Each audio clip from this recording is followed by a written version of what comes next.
Guys, welcome back to the next episode of our training. The next thing we are going to be learning how to do right now is how to import resources into your workspace so as to begin your design. So let's go straight into it. The first thing you are going to be doing is if you want to import resources into your workspace, there are two ways. Follow me carefully. There is a plus icon here. You will find a plus icon, the very first icon at your top left hand corner. You find it there. That is you can use that. If I select on that plus icon, you will see I have many options here. I have text tool, current date, blah blah blah, shape. There are many things I can do from here. What I'm interested in is from gallery. So I can choose from gallery. If I choose from gallery, I will be as well directed to my gallery. So let's say I want to choose something to work on. Let me choose something quickly.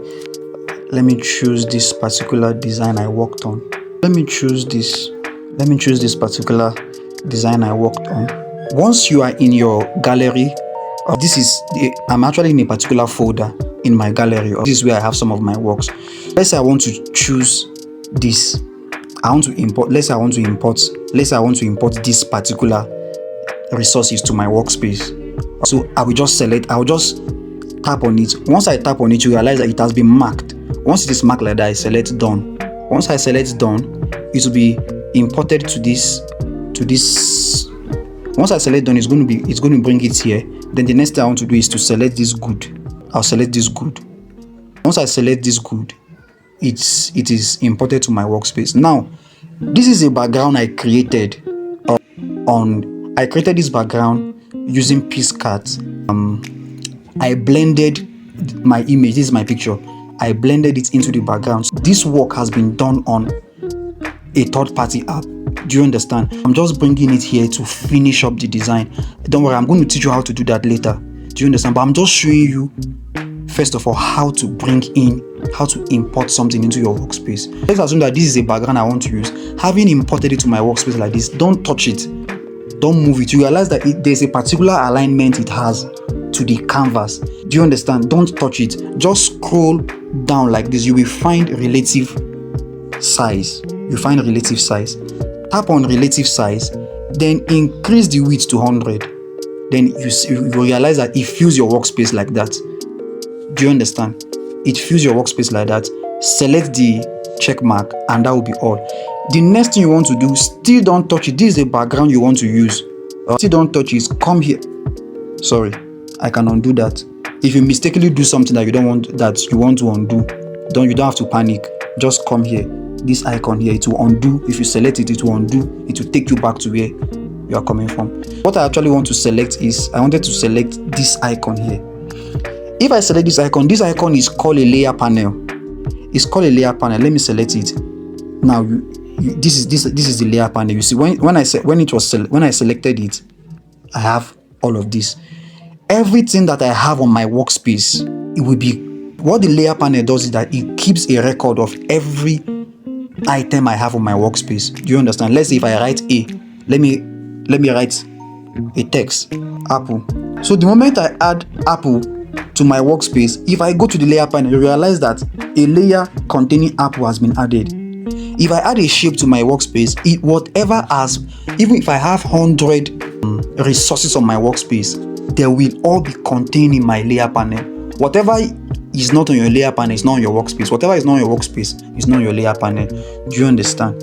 I just want to delete this. The next thing I want to do, when I come to my layer panel, I want to lock it because it's a background. I don't want it to be moving around. You can see what happened the other time. I mistakenly moved it.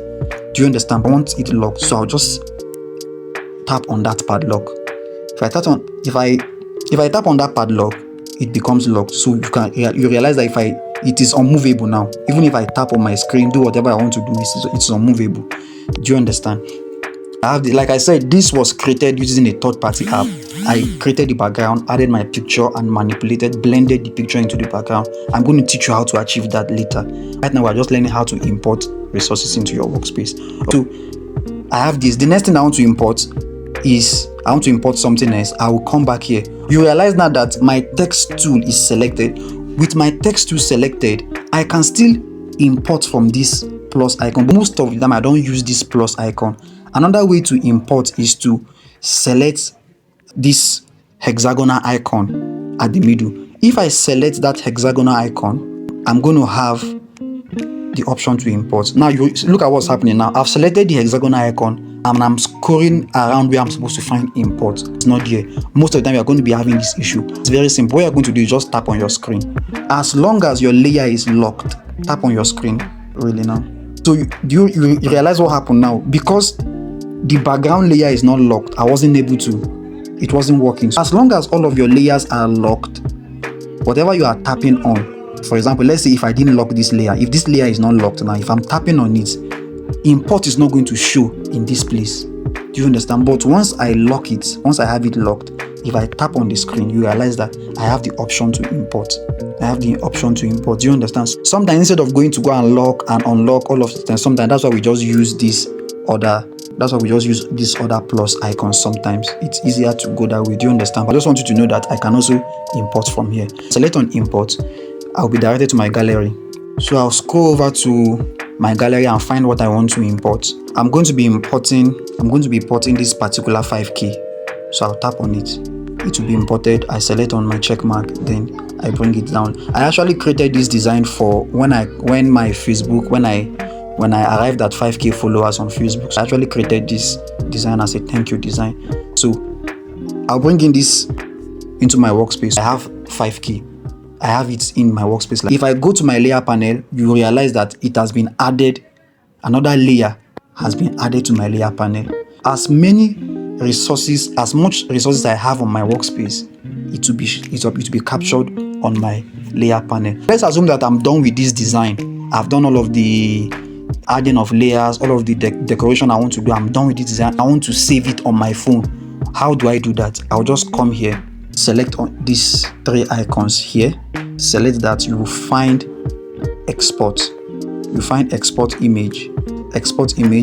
Tap on export image, then you will find format here. You see that there's format here.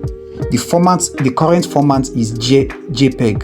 Do you understand? Don't save as JPEG except otherwise. Always save as PNG. If I want to save as PNG, I'll just select this drop down menu here. If I select the drop down menu, I'll have the option I'll choose PNG. After doing that, after selecting PNG, the next thing you want to do is you will find some other settings here. You find dimension. Dimension is on custom. Select the drop down menu as well. Select the drop down menu. You find default, custom, low, medium, high, very high. Select the last one, ultra. So this is the highest quality. Once you do that, you select save to gallery. Select save to gallery, then it will be exported to your device. This is the end of this second class. Thank you very much for watching. See you in the next video. We are going to be learning next how to remove background and how to blur backgrounds. Remove background from resources, blur your resources generally in the next class.